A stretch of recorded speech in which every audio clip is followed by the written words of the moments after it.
Hi, എല്ലാവർക്കും നമസ്കാരം. പുതിയൊരു വീഡിയോയിലേക്ക് എല്ലാവർക്കും സ്വാഗതം. ഞാൻ നസീമ ഷാഫി, ലൈഫ് കോച്ച്. നമ്മുടെ ചാനലിൽ നിരവധി വീഡിയോസ് ഉണ്ട്. ആ വീഡിയോസ് എല്ലാം നിങ്ങൾ കാണുന്നുണ്ടെന്ന് വിശ്വസിക്കുന്നു. നമുക്ക് ജീവിതത്തിൽ പകർത്താൻ ആവശ്യമായിട്ടുള്ള ഒരുപാട് ക്വാളിറ്റികളൊക്കെ ഉള്ള വീഡിയോസാണ് നമ്മൾ ചാനലിൽ ഇടുന്നത്. അപ്പോൾ എല്ലാവരും ആ ഒരു വീഡിയോസ് കാണുക, നിങ്ങളുടെ ജീവിതത്തിൽ ആ കാര്യങ്ങൾ പകർത്തുകയും ചെയ്യുക. ഇന്ന് നമ്മൾ ഡിസ്കസ് ചെയ്യാൻ പോകുന്ന ടോപ്പിക് എന്ന് പറയുന്നത്, നമുക്കെല്ലാവർക്കും ലൈഫിൽ ആവശ്യമായിട്ടുള്ള, പലപ്പോഴും നമ്മൾ അറിഞ്ഞിട്ടും അറിയാത്ത പോലെ നടിക്കുന്ന ഒരു കാര്യമാണ്.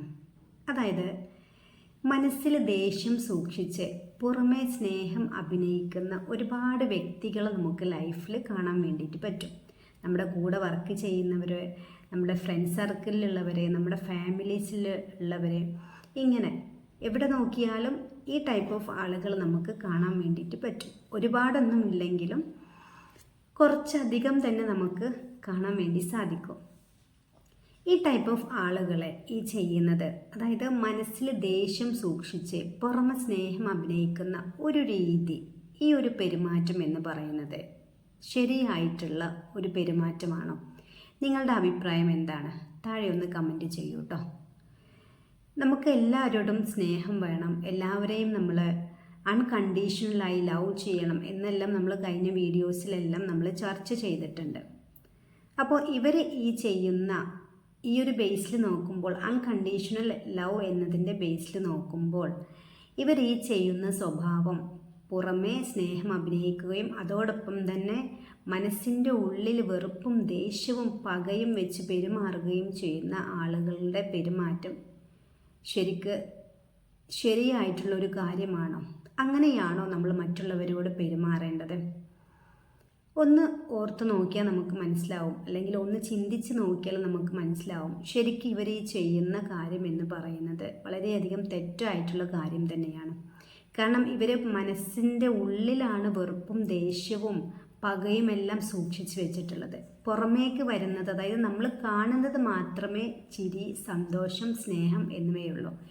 ഇത്തരം വ്യക്തികൾ അവരുടെ തന്നെ ലൈഫിനെ കാർന്ന് തിന്നുകയാണ് ചെയ്യുന്നത് എന്ന് നമുക്ക് പറയാം. കാരണം ഇവരെ ഈ ഒരു ഭയങ്കരമായിട്ടുള്ള ദേഷ്യം ഇവരുടെ ലൈഫിനെ തന്നെയാണ് ബാധിക്കുക. പുറമേ ആളുകൾ കാണുമ്പോൾ ഇവർക്ക് ചിരിക്കാൻ പറ്റുന്നുണ്ടെങ്കിലും ഇവർ എപ്പോഴും മനസ്സിൻ്റെ ഉള്ളിൽ ഭയങ്കര ദേഷ്യവും പകയും ഒക്കെ വെച്ചിട്ട് ഇവർ തന്നെ മൊത്തത്തിൽ നെഗറ്റീവായിട്ട് എന്താണ് ഇവർ ബിഹേവ് ചെയ്യുക, എന്താണ് ഇവർ പറയുക, എന്താണ് ഇവർ പെരുമാറുക എന്നുള്ളതിനെ കുറിച്ചിട്ട് ഇവർക്ക് ഒരു ധാരണയും ഉണ്ടാവില്ല. അതുകൊണ്ട് തന്നെ ഇത്തരം ആളുകൾ പലപ്പോഴും പരസ്പര വിരുദ്ധമായിട്ടായിരിക്കും പല കാര്യങ്ങളും പ്രവർത്തിക്കുന്നതും പറയുന്നതും. ശരിക്കും നമ്മുടെ സ്നേഹം എന്ന് പറയുന്നത് അത് അതിൻ്റേതായ രീതിയിൽ നമ്മുടെ മനസ്സിലും സ്നേഹം വേണം, പുറമേയും സ്നേഹം വേണം. പലപ്പോഴും നമ്മളെ വീഡിയോസിൽ അൺകണ്ടീഷണൽ ലവിനെ കുറിച്ചിട്ട് നമ്മൾ ഡിസ്കസ് ചെയ്തിട്ടുണ്ട് അല്ലേ? നിങ്ങളെല്ലാവരും കേട്ടിട്ടുണ്ടാവും. നമുക്ക് ഏതൊരു വ്യക്തിയോടും അവർ നമ്മളെ ഇങ്ങോട്ടേക്ക് സ്നേഹിച്ചിട്ടില്ലെങ്കിൽ പോലും നമുക്ക് അവരെ ആത്മാർത്ഥമായിട്ട് സ്നേഹിക്കാൻ കഴിയുമ്പോഴാണ് അൺകണ്ടീഷണൽ ലവ് എന്നുള്ളത് സക്സസ് ആയി മാറുന്നത്. അപ്പോൾ ഈ ടൈപ്പ് ഓഫ് ആളുകളെ, നമുക്ക് ചില വ്യക്തികളെ നമുക്ക് പെട്ടെന്ന് മനസ്സിലാക്കിയെടുക്കാൻ വേണ്ടിയിട്ട് പറ്റും. അവരോട് ഒരു 2-3 തവണ ഇടപഴകി കഴിഞ്ഞാൽ തന്നെ ഈ ടൈപ്പ് ആളാണ് എന്നുള്ളത് നമുക്ക് മനസ്സിലാക്കിയെടുക്കാൻ വേണ്ടിയിട്ട് പറ്റും. പക്ഷെ ചില ആളുകളെ നമുക്ക് ഒരിക്കലും പിടി തരാത്ത ആളുകളുണ്ടായിരിക്കും. ഇവരെ നമ്മൾ മനസ്സിലാക്കണമെങ്കിൽ 2, 5, 10 എല്ലാം വർഷങ്ങൾ കഴിയേണ്ടതായിട്ട് വരും. അപ്പോൾ ഈ ടൈപ്പ് ഓഫ് ആളുകളെ മനസ്സിലാക്കാൻ വേണ്ടിയിട്ട് നമുക്ക് ചെയ്യാൻ പറ്റുന്ന ഒരു കാര്യം എന്ന് പറയുന്നത്, നമ്മളോട് ഇവരെങ്ങനെയാണ് പെരുമാറുന്നത് എന്ന് നോക്കുക. അതോടൊപ്പം തന്നെ മറ്റു വ്യക്തികളോട് പെരുമാറിയിട്ട് മറ്റു വ്യക്തികളെ കണ്ടിട്ട് അവരുടെ എന്തെങ്കിലും കുറ്റമോ കുറവോ നമ്മളോട് പറയുന്നുണ്ടോ എന്നുള്ളതും നമ്മൾ നോക്കുക. സ്വാഭാവികമായിട്ടും അങ്ങനെ പറയുന്ന വ്യക്തികളാണ് എങ്കിൽ നമുക്ക് മനസ്സിലാക്കാം ഈ വ്യക്തിയെ വിശ്വസിക്കാൻ കൊള്ളില്ല. അതായത് നമ്മുടെ പ്രസൻസിൽ നമ്മളെക്കുറിച്ച് നല്ലത് പറയാനും അതോടൊപ്പം തന്നെ നമ്മുടെ ആബ്സെൻസ് നമ്മളെക്കുറിച്ചിട്ട് മോശം പറയാനും പറ്റുന്ന, അങ്ങനെ പറയാൻ ശ്രമിച്ചു കൊണ്ടിരിക്കുന്ന വ്യക്തികളായിരിക്കാം ഇവ. കാരണം നമ്മുടെ മുമ്പിൽ തന്നെ നമുക്ക് എന്ത് വന്നു, ഒരു എക്സ്പീരിയൻസ് വന്നു, മറ്റൊരാളെ കുറിച്ചിട്ട് നമ്മളോട് മോശമായിട്ട് അയാളുടെ ആബ്സെൻസിൽ പറഞ്ഞു. ഓക്കെ, കാര്യം മനസ്സിലായിട്ടുണ്ടാവും എന്ന് വിശ്വസിക്കുന്നു. അതായത് ഈ വ്യക്തികൾ മനസ്സിൽ പകയും ദേഷ്യവും നിറച്ച് ഇവർക്ക് എന്തെന്നില്ലാത്തൊരു ഭയങ്കരമായിട്ടുള്ള ഒരു ഒരു പെരുമാറ്റമായിരിക്കും ഉണ്ടായിരിക്കുക. അത് ചില വ്യക്തികൾ നമുക്ക് കണ്ടാൽ തന്നെ മനസ്സിലാവും ഇവരെന്താ ഇങ്ങനെ പെരുമാറുന്നത്. പലപ്പോഴും നമ്മൾ ഒരു സമയത്ത് ഒരു കാര്യം പറയും, മറ്റൊരു സമയത്ത് വേറൊരു കാര്യം പറയും. അത് എന്തുകൊണ്ടാണ്? ഇവരുടെ സ്വഭാവത്തിൽ ഒരു സ്ഥിരതയില്ലായ്മ തന്നെയാണ് ഇത് സൂചിപ്പിക്കുന്നത്. അതായത് ഇവർക്ക് പുറമേ എല്ലാവരെയും കാണുമ്പോൾ സ്നേഹിക്കാനും സന്തോഷിക്കാനും എല്ലാം സാധിക്കും. പക്ഷെ മനസ്സിൻ്റെ ഉള്ളിൽ വെറുപ്പും പകയും എല്ലാം സൂക്ഷിച്ച് ഇവർ തന്നെ വേറെ ഏതോ ലോകത്തായിരിക്കും. അപ്പോൾ ഇവർക്ക് തന്നെ അറിയുന്നില്ല സത്യത്തിൽ ഞാൻ ഇങ്ങനെയാണോ, ഞാൻ അങ്ങനെയാണോ, ഏതാണ് ശരി, ഏത് ഞാനാണ് തെറ്റ് എന്നുള്ളത് പോലും ഇവർക്ക് തിരിച്ചറിയാൻ സാധിക്കുന്നില്ല എന്ന് വേണം നമ്മൾ കരുതാൻ വേണ്ടിയിട്ട്. ഈ ടൈപ്പ് ഓഫ് ആളുകളിൽ ചില ആളുകളെ ഈ രീതിയിൽ മനസ്സിൽ ദേഷ്യം വെച്ച് പുറമെ സ്നേഹിക്കുന്നത് എന്തിനാണെന്ന് വെച്ചാൽ ഇവർക്കൊരു സെൻറ്റർ ഓഫ് അട്രാക്ഷൻ ലഭിക്കാൻ വേണ്ടിയിട്ടായിരിക്കും. മറ്റുള്ളവർ ഇവരെ സ്നേഹിക്കണം, ഇവരെ പരിഗണിക്കണം എന്നുള്ള ഒരു തോട്ടിൽ നിന്നായിരിക്കും പലപ്പോഴും അവരുടെ ചിന്ത, ഞാനിങ്ങനെ സ്നേഹത്തോടെ പെരുമാറിയാൽ എല്ലാവരും എന്നെ സ്നേഹിക്കും എന്നുള്ളതാണ്.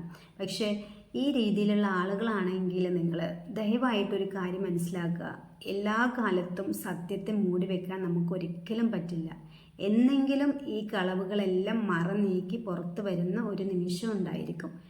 ശരിക്ക് ഈ രീതിയിൽ പെരുമാറുന്ന, ഈ രീതിയിൽ മറ്റുള്ളവരോട് ഇടപഴകുന്ന വ്യക്തികളാണ് നിങ്ങളെങ്കിൽ ദയവ് ചെയ്തിട്ട് നിങ്ങൾ ആ ഒരു സ്വഭാവം സ്റ്റോപ്പ് ചെയ്യുക. നിങ്ങളുടെ ദേഷ്യവും പകയും വെറുപ്പും എല്ലാം നിങ്ങൾ എപ്പോഴും പറയുന്ന പോലെ തന്നെ ഒരു മൈൻഡ് ക്ലെൻസിങ് ലെറ്റർ എഴുതിയിട്ട് അത് ഒരുപാട് തവണ എഴുതി നിങ്ങളുടെ മനസ്സിലത്തെ ദേഷ്യവും പകയും ടെൻഷനും എല്ലാം നിങ്ങൾ കരിയിച്ച് കളയുക. ഓക്കെ? എന്നിട്ട് നിങ്ങൾ എല്ലാവരെയും ആത്മാർത്ഥമായിട്ട് സ്നേഹിക്കാനും എല്ലാവരെയും നല്ല രീതിയിൽ പരിഗണിക്കാനും സ്നേഹത്തോടെ പെരുമാറാനും വേണ്ടിയിട്ട് പഠിക്കുക. ഓക്കെ?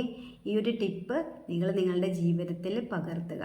ഇനി ഈ ടൈപ്പ് ഓഫ് ആളുകളുടെ കൂടെ ജീവിക്കുന്ന വ്യക്തികളാണ് നിങ്ങളെങ്കിൽ നിങ്ങളടുത്ത് എനിക്ക് പറയാനുള്ളത് ഇത്തരത്തിലുള്ള ആളുകളുമായിട്ട് നിങ്ങളൊരു അകലം പാലിക്കുക എന്നുള്ളത് തന്നെയാണ്. കാരണം ഇത്തരത്തിലുള്ള ആളുകൾ നമ്മുടെ കൂടെ കൂടുമ്പോൾ നമ്മൾ കൂടുതൽ നെഗറ്റീവ് ആവാൻ വേണ്ടിയിട്ട് തുടങ്ങും. അപ്പോൾ നമ്മൾ പോസിറ്റീവായിരിക്കണമെങ്കിൽ ഇത്തരത്തിലുള്ള ആളുകളിൽ നിന്നും നമ്മൾ ഒരു ചെറിയ അകലം നമ്മൾ പാലിച്ചേ പറ്റൂ. അപ്പോൾ ആ ഒരു ഗ്യാപ്പ് നിങ്ങൾ എപ്പോഴും സൂക്ഷിക്കുക. പരമാവധി ഈ ടൈപ്പ് ഓഫ് ആളുകളുടെ നമ്മുടെ ലൈഫിലോട്ട് അടുപ്പിക്കാതിരിക്കുക തന്നെ നമുക്ക് വേണമെങ്കിൽ ചെയ്യാം. അതായിരിക്കും ബെസ്റ്റ് ഒരു ഓപ്ഷൻ എന്ന് പറയുന്നത്. പക്ഷെ പലപ്പോഴും നമുക്ക് വേണ്ടപ്പെട്ടവരായിരിക്കാം ഇവരെയെങ്കിൽ ആ രീതിയിൽ നമുക്ക് മാറ്റി നിർത്താൻ പറ്റില്ല. അപ്പം ഇവരിൽ നിന്ന് നമുക്ക് ശാരീരികമായിട്ട് അകലം പാലിക്കാൻ കഴിയുന്നില്ലെങ്കിൽ കൂടി മാനസികമായിട്ടുള്ളൊരു അകൽച്ച നമുക്ക് കീപ്പ് ചെയ്യാവുന്നതാണ്. കാരണം ഇവരെടുത്ത് കൂടുതൽ കൂടും തോറും ഇവരുടെ ക്യാരക്ടർ, ഇവരുടെ സ്വഭാവം നമ്മളും സ്വാംശീകരിക്കാൻ തുടങ്ങും. അത് നമ്മുടെ ലൈഫായിരിക്കും സ്പോയിൽ ചെയ്യാൻ പോകുന്നത്. അപ്പോൾ ഇന്ന് പറഞ്ഞ കാര്യങ്ങൾ എല്ലാവരും ജീവിതത്തിൽ പകർത്തി നോക്കുക. മറ്റൊരു വീഡിയോയുമായിട്ട് ഉടനെ വരുന്നതായിരിക്കും. ഓക്കെ? ചാനലിലിടുന്ന വീഡിയോസ് നിങ്ങൾക്ക് ഇഷ്ടപ്പെട്ടാൽ തീർച്ചയായിട്ടും നിങ്ങൾ ചാനൽ സബ്സ്ക്രൈബ് ചെയ്യുക. അതോടൊപ്പം തന്നെ മറ്റുള്ളവരിലേക്ക് ഷെയർ ചെയ്ത് കൊടുക്കാനും മറക്കരുത്. മറ്റൊരു വീഡിയോയുമായിട്ട് ഉടനെ വരുന്നതായിരിക്കും. Okay, see you soon.